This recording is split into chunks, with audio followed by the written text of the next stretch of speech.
नमस्कार दोस्तों, ocean network में आपका स्वागत।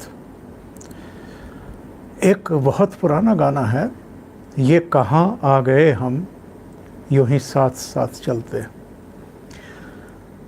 ज़रा पीछे लौटिए। मनमोहन सिंह प्रधानमंत्री थे।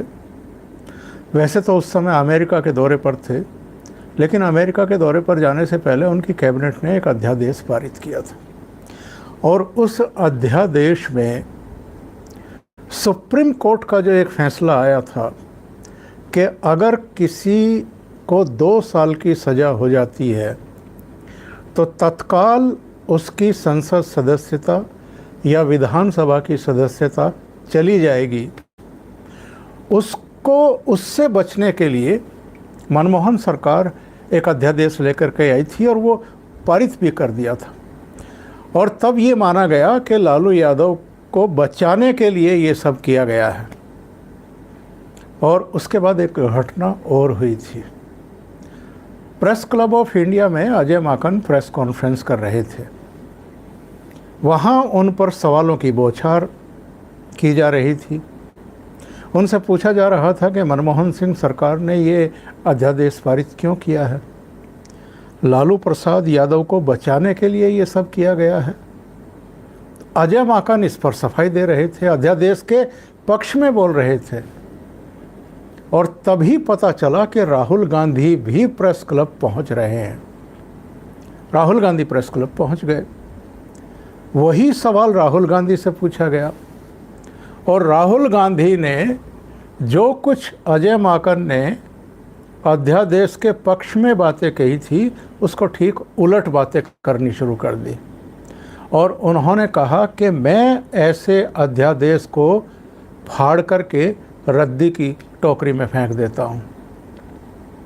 अपराधियों को, चाहे वो मेंबर ऑफ पार्लियामेंट हैं, चाहे मंत्री हैं, चाहे विधानसभा के सदस्य हैं, चाहे राज्य में मंत्री हैं, उनको बचाने का तो कोई मतलब ही पैदा नहीं होता है। ये कोई छोटी मोटी घटना नहीं थी, बहुत बड़ी घटना थी।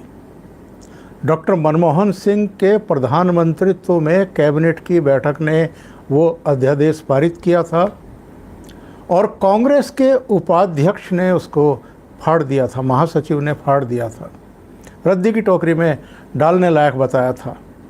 यानी उस समय राहुल गांधी चाहते थे कि अगर कोई एमपी भी है, अगर कोई एमएलए भी है, कोई मंत्री भी है, प्रधानमंत्री ही क्यों ना है, अगर कोई अदालत उसको 2 साल से ज़्यादा की सज़ा देती है तो उसको रियायत नहीं देनी चाहिए, उसके लिए अध्यादेश नहीं लाया जाना चाहिए। लेकिन ये जो समय का चक्र है ये इतनी तेज़ गति से घूमता है कि किसी को संभलने का मौका भी नहीं देता है। यही राहुल गांधी के साथ हुआ है। राहुल गांधी को सूरत की कोर्ट ने 2 साल की सज़ा सुनाई और 2 साल की सज़ा सुनाते ही उनकी संसद सदस्यता स्वतः ही चली गई, खारिज हो गई। उसके चलते उनको अपना वो बंगला भी खाली करना पड़ा जिसमें वो 19 साल से बतौर एमपी रह रहे थे। अब हालत ये है कि राहुल गांधी को सांप सूंघा हुआ है।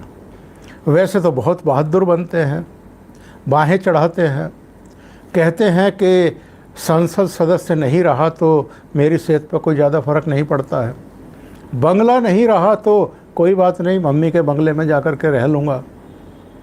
मतलब यहाँ तक तो बहादुरी दिखा रहे हैं, लेकिन तर्क आप क्या पेश कर रहे हैं? जो 2 साल की सज़ा हुई है उसको होल्ड कराने के लिए, उसको स्टे कराने के लिए, उसको रद्द कराने के लिए, यानी जो सेंटेंस हुआ है उसको रद्द कराने के लिए पहले सूरत की ही एडिशनल जो जज हैं उनकी कोर्ट में गए, वहाँ से इनकी याचिका खारिज हो गई और अब ये गुजरात हाई कोर्ट में गए और गुजरात हाई कोर्ट में पहली बार अभिषेक मनु सिंघवी राहुल गांधी का बचाव करने के लिए पहुँचे हैं। और जिस समय हम बात कर रहे हैं यानी शनिवार, उस समय से कुछ पहले गुजरात हाई कोर्ट में बहस हुई है। अभिषेक मनु सिंघवी ने राहुल गांधी की तरफ से कुछ चीज़ें पेश की हैं, कुछ उन्होंने तर्क पेश किए हैं। और ये तर्क क्या हैं, इसीलिए मैंने इस वीडियो के शुरू में कहा है कि ये कहाँ आ गए हम यूं ही साथ साथ चलते। कहाँ तो राहुल गांधी कह रहे थे कि अगर किसी एमपी को, एमएलए को, मंत्री को, प्रधानमंत्री को 2 साल की सज़ा हो जाए तो उसके सुरक्षा कवच के लिए कोई व्यवस्था कानून में नहीं होनी चाहिए, कोई अध्यादेश नहीं लाना चाहिए।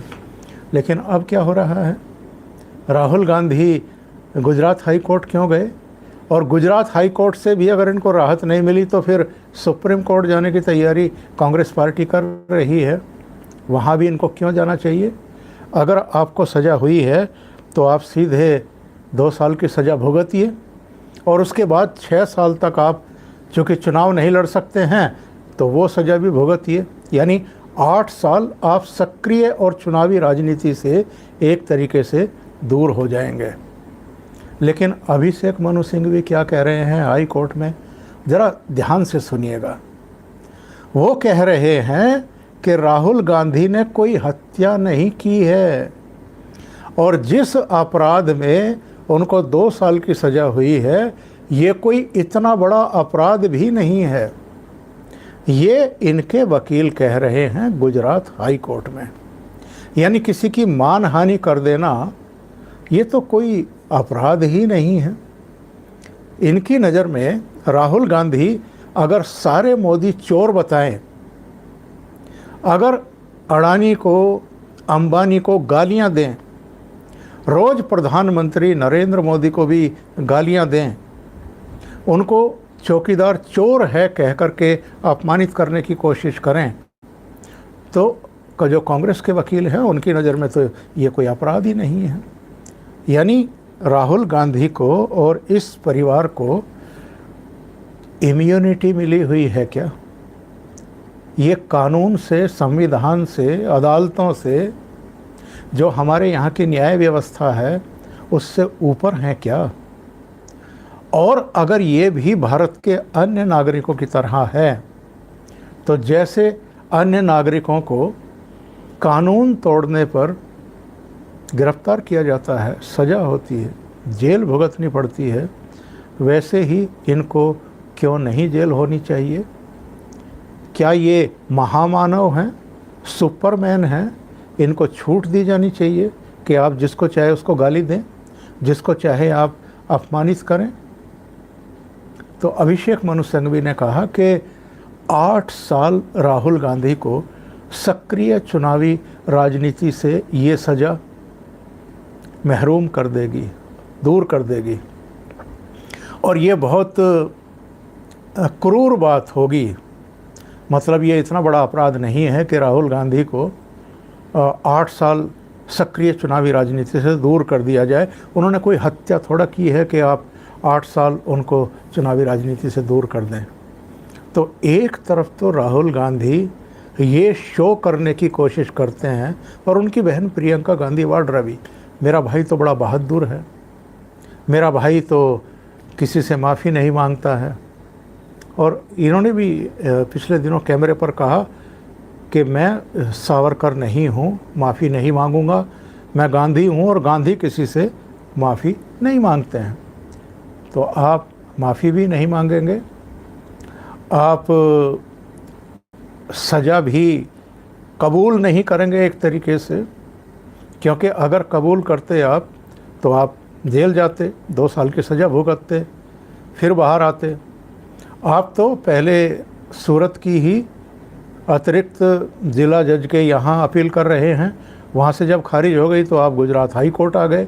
गुजरात हाई कोर्ट में आपके वकील कह रहे हैं कि साहब ये कोई इतनी संगीन सज़ा नहीं है कि 2 साल की सज़ा दी जाए और 8 साल के लिए सक्रिय राजनीति से दूर कर दिया जाए। यानी अब इनकी समझ में आ रहा है कि आपने अति उत्साह में, अति आत्मविश्वास में, और मैं कहूँगा कि गलतफहमी में, जो हर किसी को गालियाँ दी हैं उसका नतीजा क्या हो सकता है और आपको जेल की हवा भी खानी पड़ सकती है, इसका एहसास इनको अब हो रहा है। और एक सवाल और, ये अभिषेक मनु संघवी हाई कोर्ट ही क्यों गए? इससे पहले सूरत की कोर्ट जब सुनवाई कर रही थी तब क्यों नहीं अपीयर हुए? या अतिरिक्त जिला जज की कोर्ट में जब याचिका दाखिल की गई थी उस सज़ा के खिलाफ तब क्यों नहीं अपीयर हुए? या कांग्रेस के वकीलों ने अपना कद इतना ऊंचा कर लिया है कि वो हाई कोर्ट और सुप्रीम कोर्ट से नीचे जाएंगे ही नहीं, भले ही उनके नेता को, कांग्रेस के सर्वोच्च कमांडर, सर्वोच्च नेता को 2 साल की सज़ा ही क्यों ना हो जाए? बहुत सारे सवाल खड़े हो रहे हैं और पिछले दिनों से ये सवाल तो पूछा ही जा रहा है कि कांग्रेस में एक से एक बड़ा वकील है, कई तो राज्यसभा के सदस्य हैं। सलमान खुर्शीद भी सुप्रीम कोर्ट के वकील हैं। हालांकि कपिल सिब्बल अब कांग्रेस में नहीं है, समाजवादी पार्टी की मदद से राज्यसभा गए हैं, पर कपिल सिब्बल भी इनके बचाव में जा सकते थे। क्या कारण है कि कोई भी नहीं गया और राहुल गांधी को 2 साल की सज़ा होने दी गई? उनको गंभीर राजनीतिक संकट में फंसा दिया गया और अब जब बचने की सूरत नहीं दिखाई दे रही है तो अभिषेक मनु सिंघवी हाई कोर्ट पहुँचे हैं और कह रहे हैं कि ये इतना बड़ा मामला नहीं है। गुजरात हाई कोर्ट में शनिवार को इस मामले की सुनवाई हुई है। इस मामले की अगली सुनवाई 5 मई को होनी है और 5 मई को नहीं, उससे पहले होनी है। 5 मई तक तो जज ने ये कहा है कि चूँकि मुझे विदेश जाना है इसलिए मैं 5 मई तक इस पर फैसला दे दूंगा। इसका मतलब ये है कि राहुल गांधी की जो किस्मत है उसका फैसला गुजरात हाई कोर्ट 5 मई तक सुना देगी और उसके बाद देखना है रियायत मिलती है या नहीं मिलती है, सज़ा पर स्टे होता है या नहीं होता है। और उसके बाद एक ऑप्शन अभी इनके पास है सुप्रीम कोर्ट जाने का, तो देखते हैं क्या होता है। अभी के लिए इतना ही। बहुत बहुत धन्यवाद। अगर आपको ये चैनल और इसके कंटेंट पसंद आ रहे हैं तो लाइक करें, कमेंट करें, वीडियो को शेयर भी करें। अभी तक अगर आपने ये चैनल सब्सक्राइब नहीं किया है तो सब्सक्राइब कर लें और साथ में लगे बेल आइकॉन को दबा दें ताकि आगे आने वाले वीडियो और उनके नोटिफिकेशन आप तक पहुंचते रहें। बहुत बहुत धन्यवाद। नमस्कार।